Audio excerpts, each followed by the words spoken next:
Hello everyone, আজকে বানাচ্ছি pressure cooker chicken. Lazy সানডেতে এরকম চিকেন খুব তাড়াতাড়ি তৈরি হয়ে যায়। তো চলুন দেখে নিই কীভাবে বানাচ্ছি। Let's get started. এখানে আমি 200 গ্রাম চিকেন নিয়েছি, ধুয়ে পরিষ্কার করে নিয়েছি। এবার দিচ্ছি আমি হাফ চামচের মতন জিরের গুঁড়ো আর 1 চামচের মতন ধনের গুঁড়ো। ধনের গুঁড়ো দেওয়ার পর এবার আমি রঙের জন্য দিচ্ছি 1 চামচের মতন কাশ্মীরি লঙ্কার গুঁড়ো আর 1 চামচের মতন এমনি লাল লঙ্কার গুঁড়ো ঝালের জন্য। আর তারপর দিচ্ছি স্বাদ অনুসারে লবণ আর কিছুটা টক দই। এই টক দইয়ের পরিমাণ ধরুন 2 টেবিল চামচের মতন হবে, এর চেয়ে বেশি দিলে কিন্তু ভালো লাগবে না। তারপর দিচ্ছি সাদা তেল। আপনারা চাইলে এটা সর্ষের তেলেও করতে পারেন, সর্ষের তেলে কিন্তু খুব ভালো হয়। এবার ভালো করে এটা আমি ম্যারিনেট করে আধা ঘন্টার জন্য রেখে দেবো। যদি হাতের সময় কম থাকে তো 10-15 মিনিট রাখলেও হবে। তো কিন্তু বেশিক্ষণ রাখলে এটা আরও মশলাটা ভিতরে ঢুকে যায়, তাই ভালো হয়। তো আমি এটা সব কিছু মেখে এটা আমি 20 মিনিটের জন্য 20 থেকে 30 মিনিটের জন্য রেখে দেবো। যেহেতু প্রেশার কুকার চিকেন, তাই আমি এটা পুরো রান্না প্রেশার কুকারেই করবো। এখানে আমি আলুটা ভেজে নেব, তাই তেল দিচ্ছি। আর একটা আলু আমি এরকম করে ডুম ডুম করে কেটে দিয়ে দিচ্ছি। ভালো করে ভেজে নিয়ে তারপরে এটা আমি তুলে নেব। বেশি লাল লাল করে ভাজিনি, সামান্য একটু কালার এসে গেলে এই আলুগুলো আমি তুলে নেব আলাদা একটা পাত্রে। কড়াইতে আবার খানিকটা তেল দিয়ে দেবো। এটাতে একটু তেল একটু বেশি লাগে, আপনারা চাইলে আবার সর্ষের তেলেও করতে পারেন। গরম হয়ে যাওয়ার পর দেবো এখানে হাফ চামচের মতন জিরে। তারপর দিচ্ছি 2টো লবঙ্গ, 2টো দারচিনি আর 2টো ছোটো এলাচ আমি দিয়ে দেবো। ভালো করে সটে করে নেব গন্ধ আসা অবধি।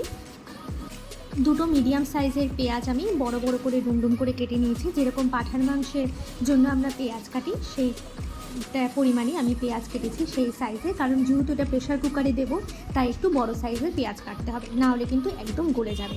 তো এবার পেঁয়াজটাকে ভালো করে গোল্ডেন ব্রাউন অবধি আমি ভেজে নেব।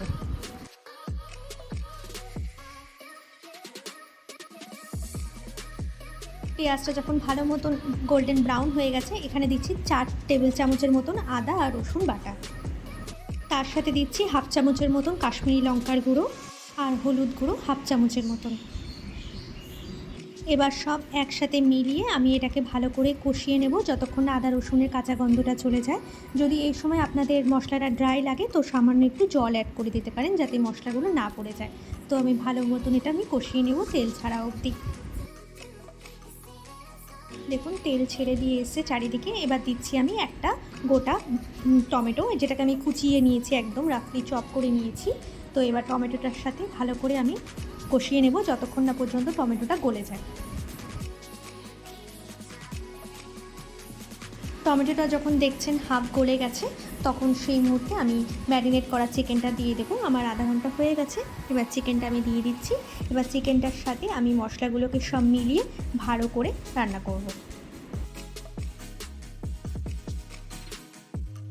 এবার আমি যে ভেজে রাখা আলুটা রেখে দিয়েছিলাম সেই আলুটা আমি দিয়ে দেবো এবং আলুটার সাথেও ভালো করে কষিয়ে নেব, যাতে আলুর ভিতরে মশলাগুলো একেবারে ঢুকে যায়। তারপর দেবো লবণ। এখানে লবণ কিন্তু আমি ম্যারিনেশনের সময় দিয়েছিলাম আর দিইনি, তাই লবণটা দিয়ে ভালো করে মিলিয়ে আমি একটু নাড়ব।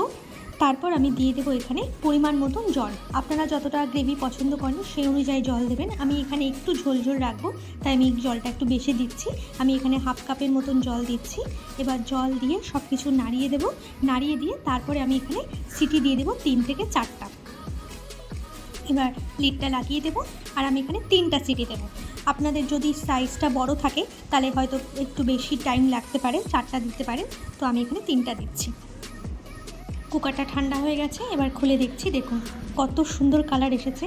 এটা একদম ঝটপট হয়ে যায়, কোনো ঝামেলা ছাড়া, আর কম ইনগ্রিডিয়েন্টসে এটা ফটাফট হয়ে যায়। এবার আমি নামানোর আগে আমি একটু গরম মশলা দিয়ে দেবো স্বাদটাকে ইনহ্যান্স করার জন্য।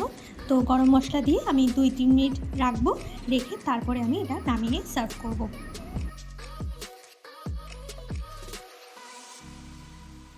তৈরি হয়ে গেল আমার লেজি সানডের একদম পারফেক্ট চিকেন কারি।